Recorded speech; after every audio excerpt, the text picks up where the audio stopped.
गुरुर्ब्रह्मा गुरुर्विष्णु गुरुर्देवो महेश्वरः गुरुर्साक्षात् परब्रह्म तस्मै श्री गुरुवे नमः। ओं गजाननं भूतगणादिसेवितं कपितजम्बुफलचारुभक्षणं उमासुतं शोकविनाशकारिकं नमामि विघ्नेश्वरपादपङ्कजं। सच्चिदानन्दरूपाय विश्वोत्पत्त्यादिहेतवे तापत्रे विनाशाय श्रीकृष्णाय वयं नमः। जय जय श्री राधेश्याम, जय जय श्री राधेश्याम, जय जय श्री राधेश्याम। आज हम आपको श्रीमद्भागवत महापुराण के 11वें स्कंद का 21वां अध्याय सुनाएंगे, जिसमें गुण दोष व्यवस्था का स्वरूप और रहस्य के बारे में आपको सुनाएंगे। सो आप मन को एकाग्र करते हुए शांतिपूर्वक कथा को श्रवण करेंगे, जिससे कि आपके पितृ दोष, कालसर्प दोष और आपके जो पूर्वज अगर कहीं अटके हों तो वो भी भगवान के श्री चरणों में विलीन हो जाएं, उनकी मुक्ति हो जाए। क्योंकि श्रीमद् भागवत की कथा प्रतिदिन सुनने से सारे रोग दोष हमारे पूर्वजों के भी दोष खत्म हो जाते हैं। ये श्रीमद् भागवत का फल है।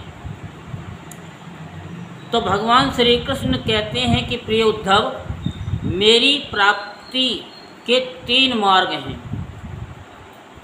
मेरी प्राप्ति के 3 मार्ग हैं। कौन कौन से हैं? खाए थे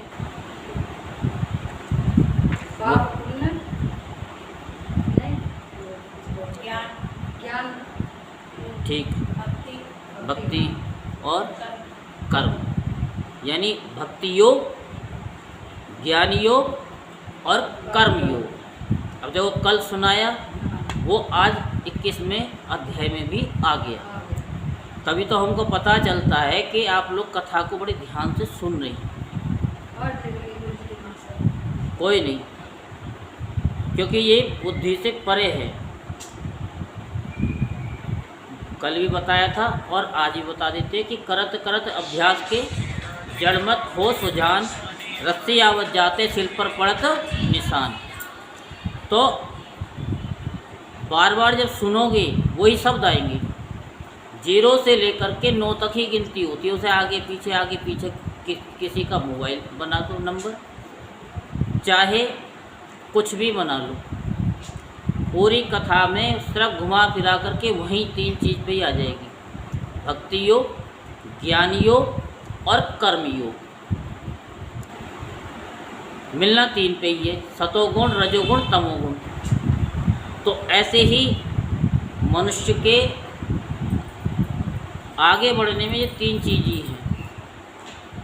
और 2 चीज़ सबसे बड़ी अहम है। वो क्या? पूरी भागवत और पूरी रामायण, पूरे शास्त्रों का, पूरे संसार का एक निचोड़ है। क्या? 2 शब्द हैं। अगर जो 2 शब्द को जान गया, उसे तो ना भागवत सुनने की ज़रूरत है, ना रामायण सुनने की ज़रूरत है, ना उसे पूजा करने की ज़रूरत है, कोई चीज़ की ज़रूरत ही नहीं है। जिसके अंदर से मैं, मेरा और तेरा, ये 2 शब्द उसके मन से हट जाएं कि ये मेरा है और ये तेरा है, ये भेद मिट जाए। जैसे दिन है तो रात है, साधु है तो असाधु है, स्त्री है तो पुरुष भी है, अच्छे हैं तो बुरे भी हैं। तो इन 2 शब्द को जो जान गया कि मेरा तो कुछ है ही नहीं, जो कुछ है तो परमात्मा का है। अगर ये शरीर मेरा होता तो ये बताइए कि कोई चाहता कि मेरे शरीर में ये रोग लग जाए? कोई नहीं चाहता। तो ये सब प्रकृति से हो रहे हैं। जो आपको बताया, प्रकृति क्रियमाणानि गुणे कर्माणि सर्वस्य है, अहंकार विमूढ़ात्मा कर्तामिति मन्यते। अहंकार में आकर के मनुष्य कहता है कि ये मैं कर रहा हूँ। ये तो प्रकृति है, प्रकृति है। जरा सी गर्मी पड़ी तो दिक्कत, मौसम बदला तो खांसी जुकाम शुरू हो गई। तो इस तरीके से आपको बता रहे हैं कि भक्ति योग, भक्ति में जोड़ना, और ज्ञान योग, ज्ञान को भी जोड़ना, और कर्म योग, कर्म को भी जोड़ना। जो इन्हें छोड़कर चंचल इंद्रियों के द्वारा क्षुद्र भोग भोगते रहते हैं, वे बार बार जन्म मृत्यु रूप संसार के चक्कर में भटकते रहते हैं। जो प्रतिदिन कथा को सुनते हैं, कहीं भी सुने, एक आदत बना लें कि हमें प्रतिदिन सुननी है। और ये मौका मिल रहा है कि आपको एक एक अध्याय यूट्यूब के माध्यम से आपको मिल रहा है, तो आप एक अध्याय 2 अध्याय डेली सुनना है तो सुनना है। जब तक घट में है प्राण तब तक सुनना है। तो वो फिर जन्म मृत्यु के चक्र से छुटकारा पा लेते हैं। अपने अपने अधिकार के अनुसार धर्म में दृढ़ निष्ठा रखना ही गुण कहा गया है, और इसके विपरीत अनाधिकार चेष्टा करना दोष है। तात्पर्य यह कि गुण और दोष दोनों की व्यवस्था अधिकार के अनुसार की जाती है, किसी वस्तु के अनुसार नहीं।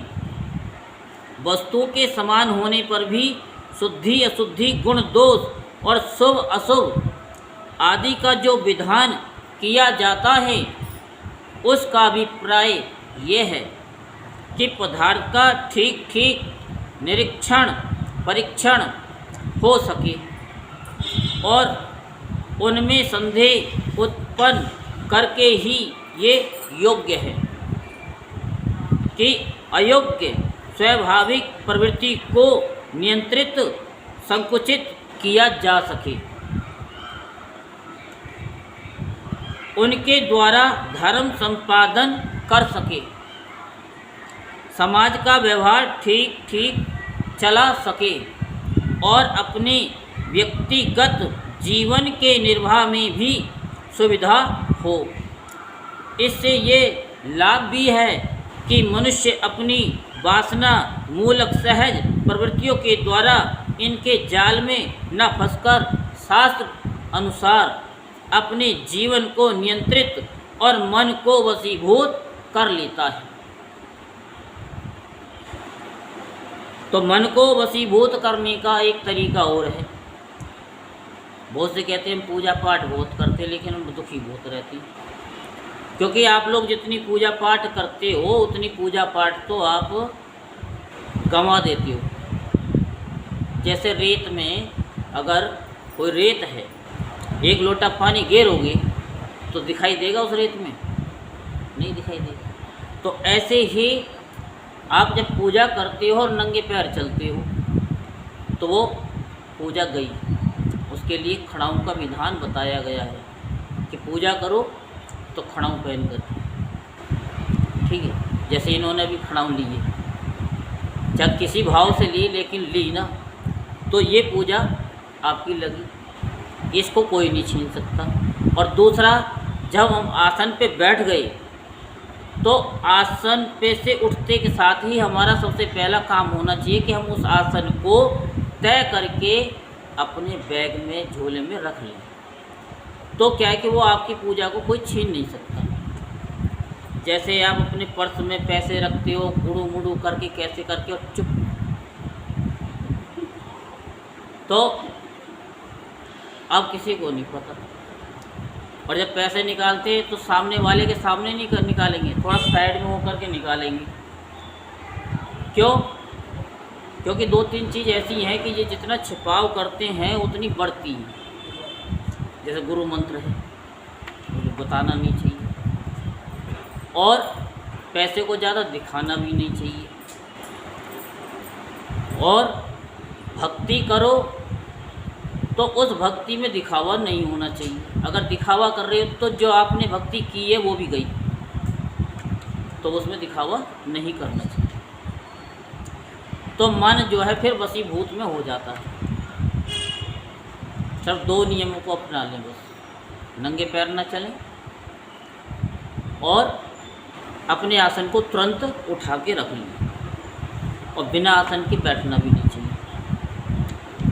निष्पाप उद्धव, ये आचार मैंने ही मनु आदि के रूप धारण करके धर्म का भार ढोने वाले कर्म जड़ों के लिए उपदेश किया है।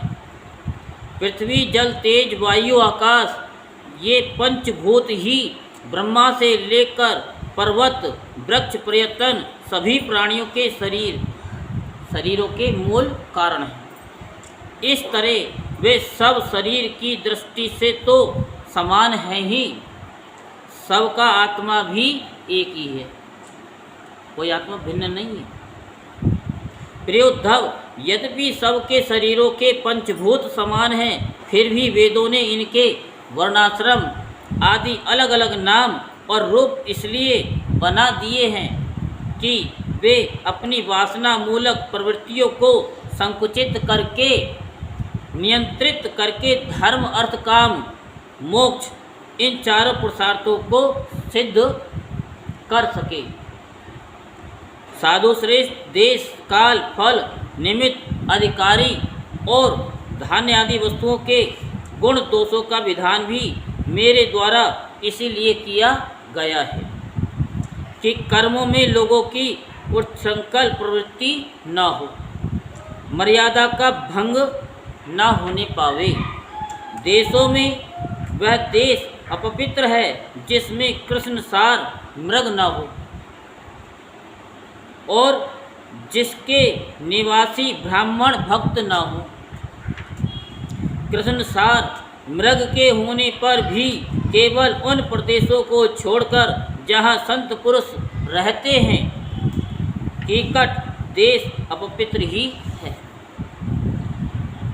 संस्कार रहित और ओसर आदि स्थान भी अपवित्र ही होते हैं। ओसर समझते हैं कि नहीं? जिस जमीन पर ना होते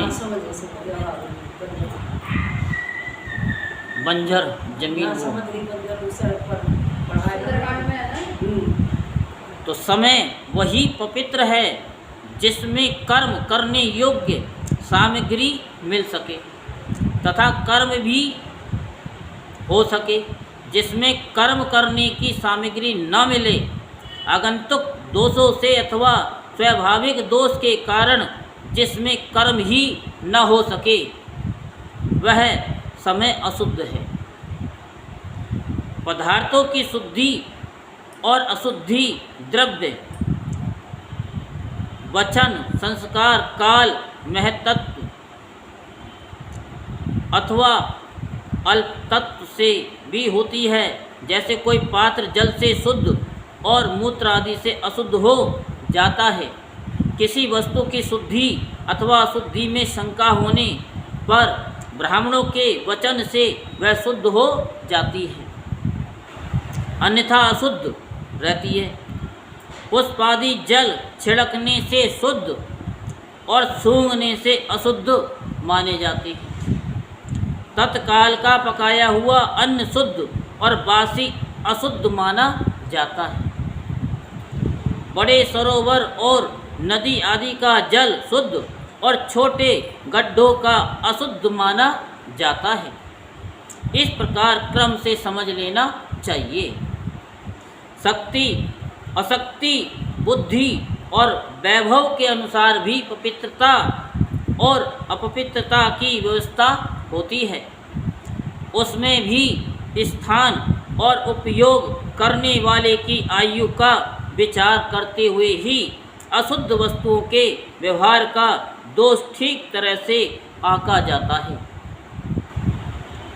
जैसे धनी दरिद्र, बलवान निर्बल, बुद्धिमान मूर्ख, उपद्रवपूर्ण और सुगध देश तथा तरुण एवं वृद्धावस्था के भेद से शुद्धि और अशुद्धि की व्यवस्था में अंतर पड़ जाता है। अनाज, लकड़ी, हाथी दांत और हड्डी, शोध, मधु, नमक, तेल, घी आदि, रस, सोना, पारा आदि तेजस पदार्थ, चाम और घड़ा आदि मिट्टी के बने पदार्थ समय पर अपने आप हवा लगने से, आग में जलाने से, मिट्टी लगाने से अथवा जल में धोने से शुद्ध हो जाते हैं। देश काल और अवस्था के अनुसार कहीं जल, मिट्टी आदि शोधक सामग्री के संयोग से शुद्धि करनी पड़ती है, तो कहीं कहीं एक एक से भी शुद्धि हो जाती है। यदि किसी वस्तु में कोई अशुद्ध पदार्थ लग गया हो तो छीलने से या मिट्टी आदि मलने से जब उस पदार्थ की गंध और लेप न रहे और वह वस्तु अपने पूर्ण रूप में आ जाए, तब उसको शुद्ध समझना चाहिए। स्नान, दान, तपस्या, वय, सामर्थ्य, संस्कार, कर्म और मेरे स्मरण से चित्त की शुद्धि होती है। इनके द्वारा शुद्ध होकर ब्राह्मण, क्षत्रिय और वैश्य को विहित कर्मों का आचरण करना चाहिए। गुरुमुख से सुनकर भली भांति हृदयंगम कर लेने से मंत्र की और मुझे समर्पित कर देने से कर्म की शुद्धि होती है। बात समझ में आई क्या? कर्म की शुद्धि होती है कैसे होगी? भगवान को सुनना, गुरु मुख से सुनकर भली भांति हृदय अंगम कर लेने से मंत्र की, हृदय से मान लिया, और मुझे समर्पित कर देने से कर्म की शुद्धि होती है। कोई भी कार्य, जो अभी कल परसों बताया था कि कोई भी कर्म करो वो भगवान के लिए करो।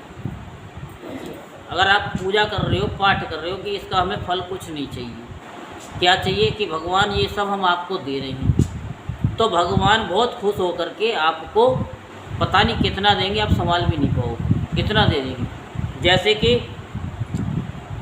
एक छोटा बच्चा होता है, कितनी बार बताया आपको, जब हम उसको चॉकलेट देते हैं या कोई भी वस्तु देते हैं, छोटा सा बच्चा होता है, बहुत ही छोटा, 4, 5, 6 साल का, और फिर उससे कहते बेटा ज़रा दियो, अगर वो नहीं देगा तो कहेंगे कि बहुत नालायक है। और उस बच्चे ने अगर दे दिया तो क्या माँ बाप उसको खा लेंगे? क्या नहीं खाएंगे। फिर क्या कहेंगे? इतना बड़ा हो मेरा बेटा है। आशीर्वाद निकलता है कि नहीं निकलता?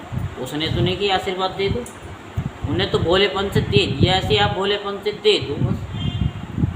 उसके बाद में उसका काम है, तू जाने तेरा काम जाने, मेरी गाड़ी तेरे हवाले। बस तुम कहोगे तब भी उनके हवाले है, और नहीं कहोगे तब भी उनके हवाले है, लेकिन अगर कह दोगे तो उनको बहुत अच्छा लगेगा, क्योंकि एक मान सम्मान होता है।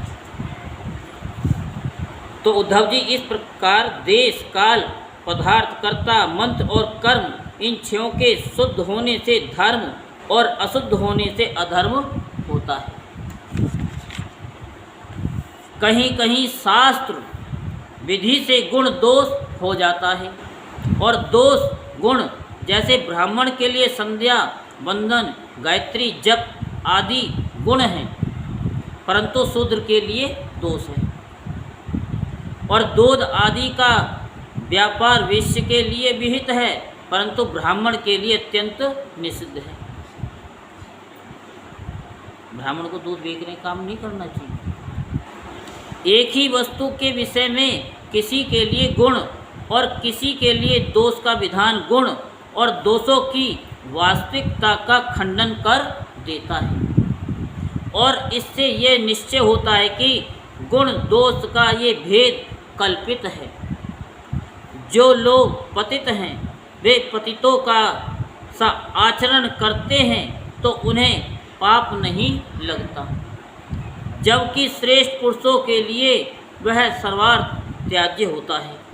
जैसे गृहस्थों के लिए स्वाभाविक होने के कारण अपनी पत्नी का संग पाप नहीं लगता, परंतु सन्यासियों के लिए घोर पाप है।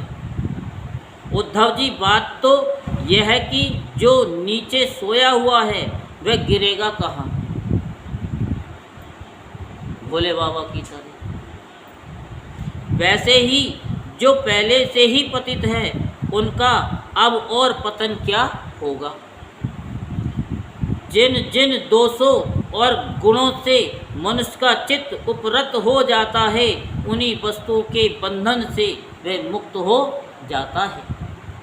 मनुष्यों के लिए ये निवृत्ति रूप धर्म ही परम कल्याण का साधन है, क्योंकि यही शोक मोह और भय को मिटाने वाला है।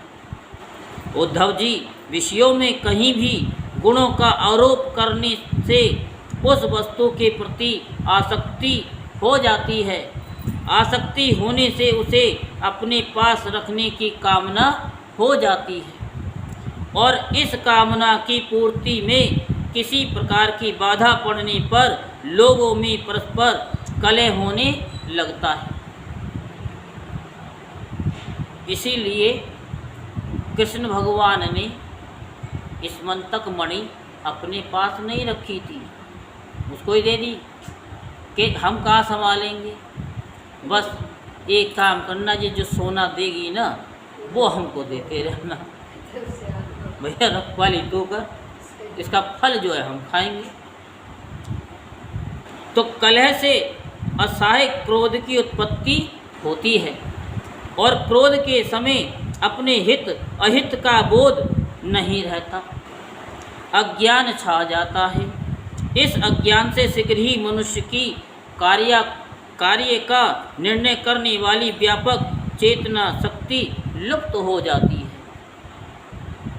साधो, चेतना शक्ति अर्थात स्मृति के लुप्त हो जाने पर मनुष्यों में मनुष्यता नहीं रह जाती, पशुता आ जाती है, और वह शून्य के समान असी तत्वहीन हो जाता है। अब उसकी व्यवस्था वैसी ही हो जाती है जैसे कोई मूर्छित या मुर्दा हो। ऐसी स्थिति में न तो उसका स्वार्थ बनता है और न तो परमार्थ। विषयों का चिंतन करते करते वह विषय रूप हो जाता है, उसका जीवन वृक्षों के समान जड़ हो जाता है। जो दिन में सोता है आधे घंटे के लिए, 1 घंटे के लिए, उसका जीवन भी जड़ हो जाता है। इसलिए दिन में कभी नहीं सोना चाहिए। रात को, केवल रात को सोएं, चाहे जल्दी सो जाए, 10 बजे सो जाएं, लेकिन रात को ही सोना चाहिए, दिन में नहीं, क्योंकि स्मृति चली जाती है, बुद्धि नष्ट हो जाती है। कोशिश करो, 6 घंटे की नींद काफ़ी होती है। अगर 2 घंटे भी अगर नींद आपको आ गई ना, तो आपको 24 घंटे की स्फूर्ति बनी रहेगी, स्मृति बनी रहेगी, और विषय वासनाओं से भी दूर होते चले जाओगे।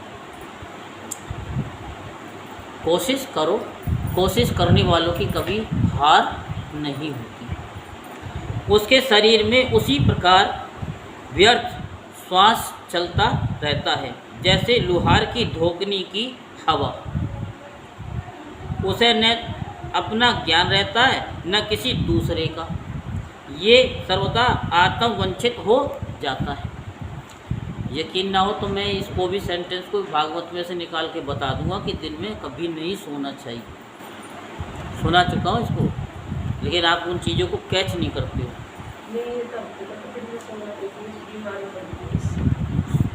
नाना प्रकार की बीमारियाँ लगती हैं, ये शुगर है, ब्लड प्रेशर है, और भी जितनी बड़ी से लोग जो जिनका डॉक्टर कहता है कि इसका इलाज हमारे पास नहीं है, तो तुम्हें आजीवन खाना पड़ेगा।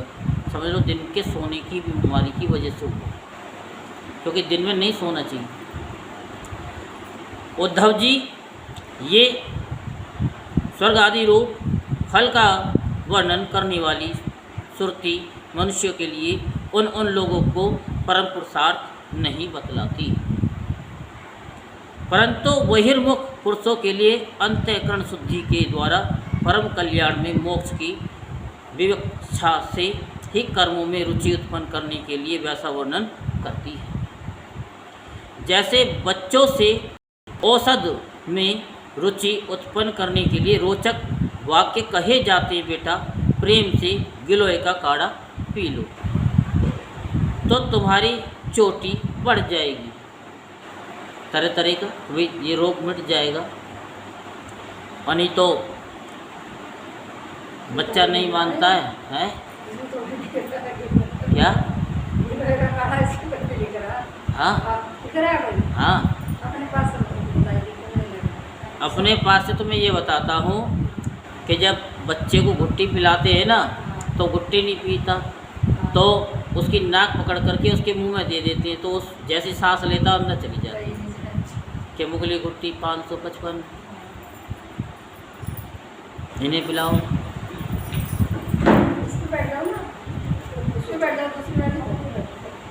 तो इसमें संदेह नहीं है कि संसार के विषय भोगों में, प्राणों में और सगे संबंधियों में सभी मनुष्य जन्म से ही आसक्त है, जन्म से ही आसक्त है और उन्हें वस्तुओं की आसक्ति उनकी आत्मोन्नति में बाधक एवं अनर्थ का कारण है, अनर्थ का कारण है।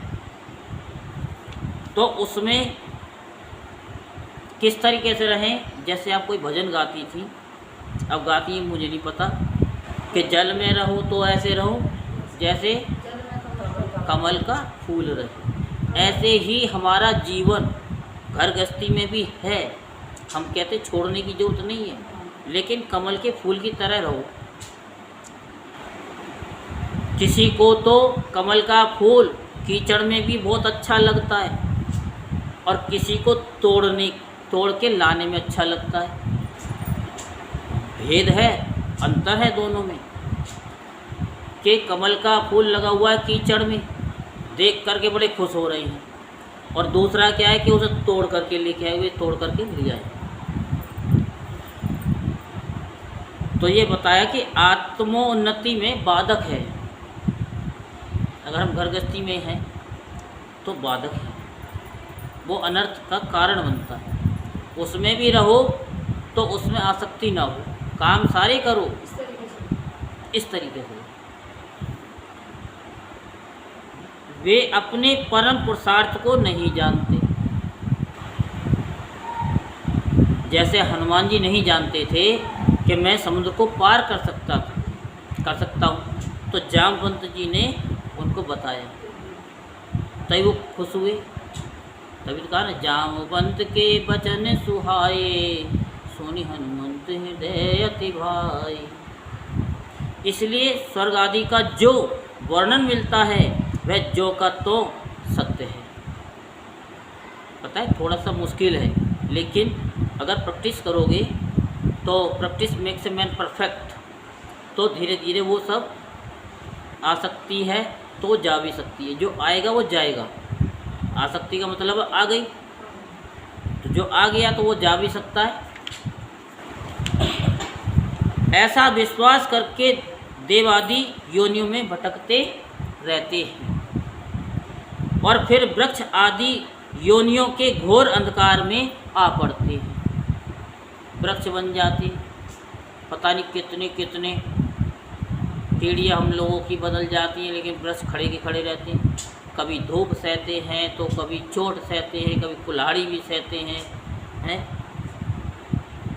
तो कई बरसात भी सहते हैं, सर्दी भी सहते हैं। ऐसी अवस्था में कोई भी विद्वान अथवा वेद फिर से उन्हें उन्हीं विषयों में क्यों प्रवृत्त करेगा?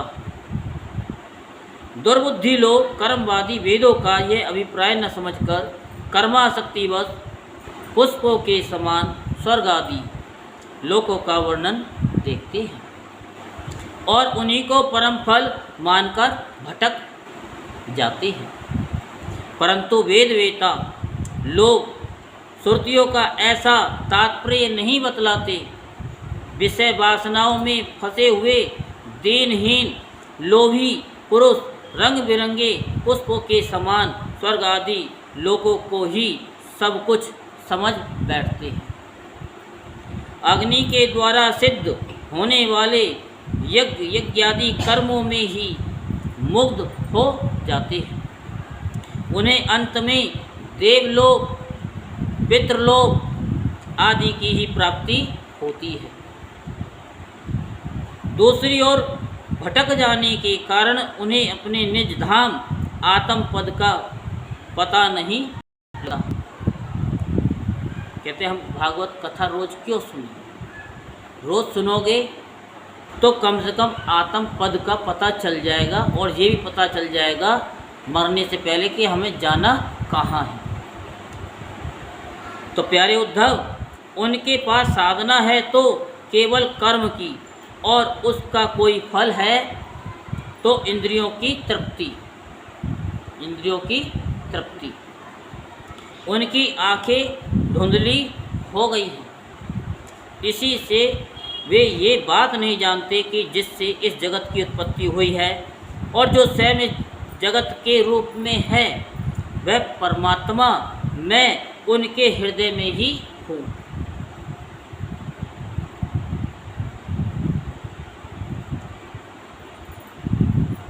वो कौन था जो नारायण से, भगवान से द्वेष करता था? हिरण्यकश्यप था? यह कौन था जो ढूंढता फिर रहा था? हाँ, लेकिन भगवान कहाँ बैठे थे? उसके अंदर बैठ गए। उन्हें पता था कि ये पूरे संसार में, पूरे विश्व में सब में ढूंढ करके मुझे निकाल करके छोड़ेगा, लेकिन मेरे अंदर नहीं जा पाएगा, यानी अपने अंदर नहीं देखेगा। क्योंकि इंसान जो है सबके अंदर ढूंढ लेगा कमियां, अपने अंदर नहीं ढूंढेगा।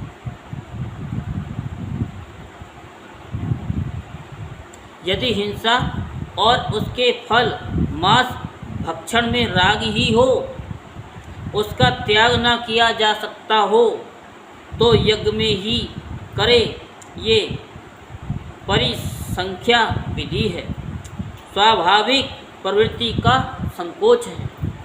संध्या वंदन आदि के समान अपूर्व विधि नहीं है। इस प्रकार मेरे परोक्ष अभिप्राय को न जानकर विषय लोलुप पुरुष हिंसा का खिलवाड़ खेलते हैं और दुष्टतावश अपनी इंद्रियों की तृप्ति के लिए वध किए हुए पशुओं के मांस से यज्ञ करके देवता, पितृ तथा भूत पतितों के यजन का ढोंग करते हैं।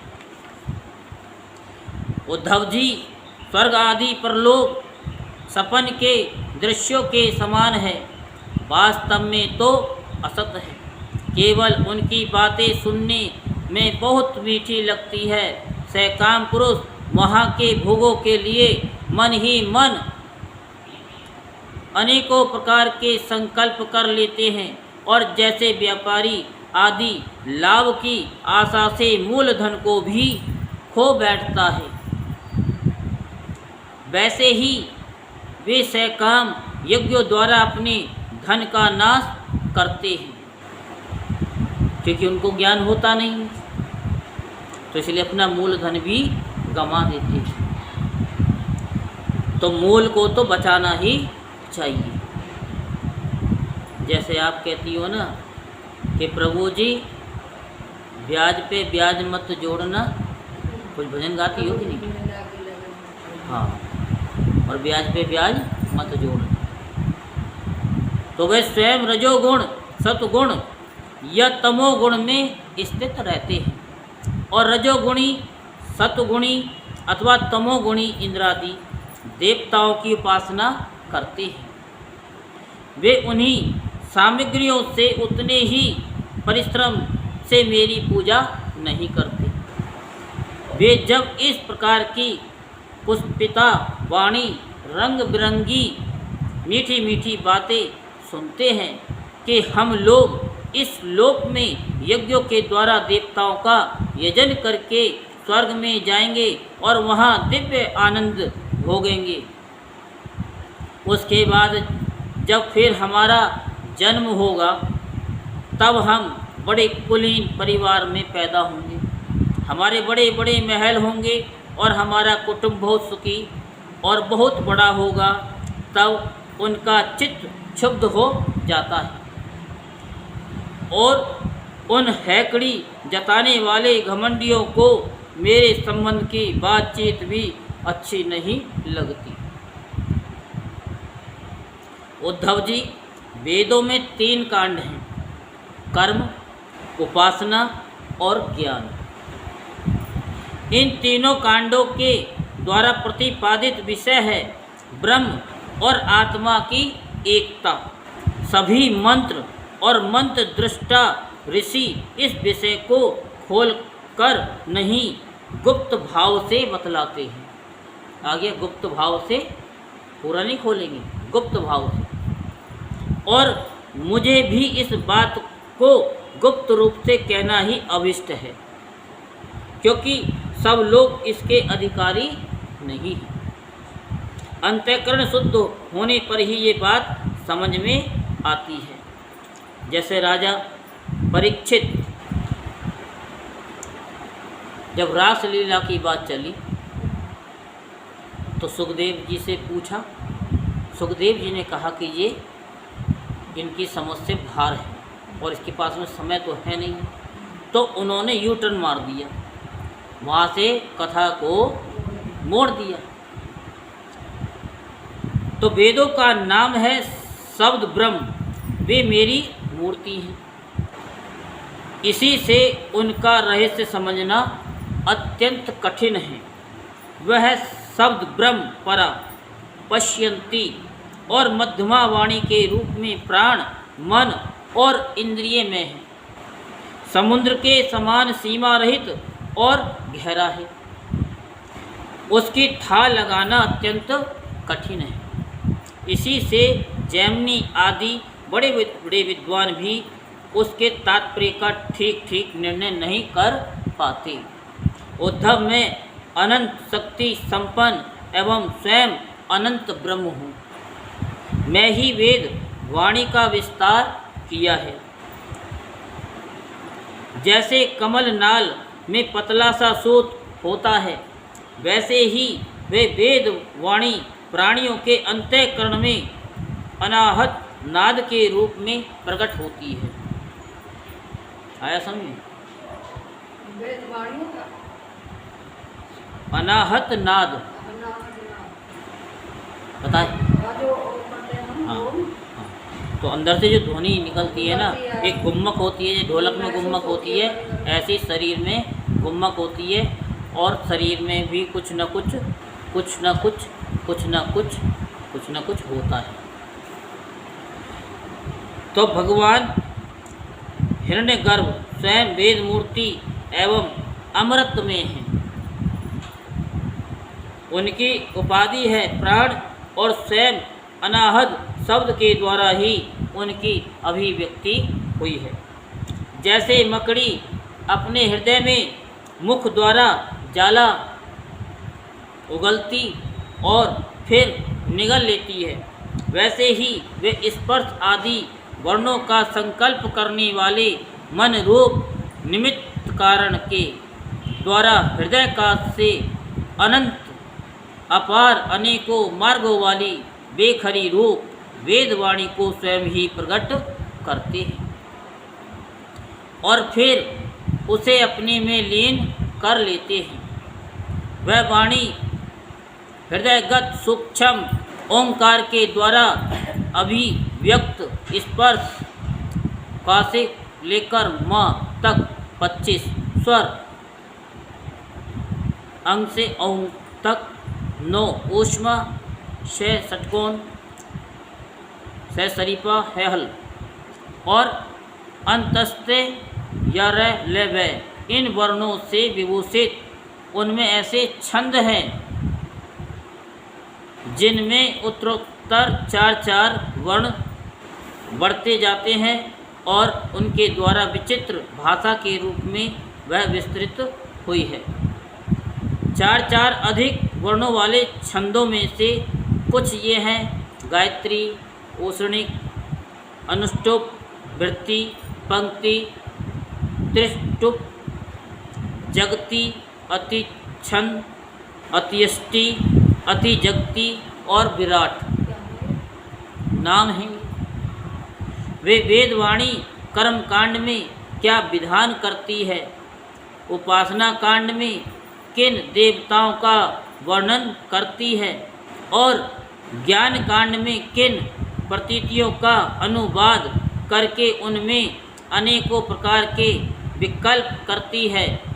इन बातों को इस संबंध में श्रुति के रहस्य को मेरे अतिरिक्त और कोई नहीं जानता।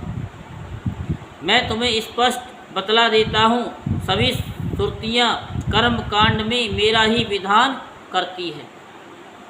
उपासना कांड में उपास्य देवताओं के रूप में वे मेरा ही वर्णन करती है और ज्ञान कांड में आकाश आदि रूप से मुझ में ही अन्य वस्तुओं का आरोप करके उनका निषेध कर देती है।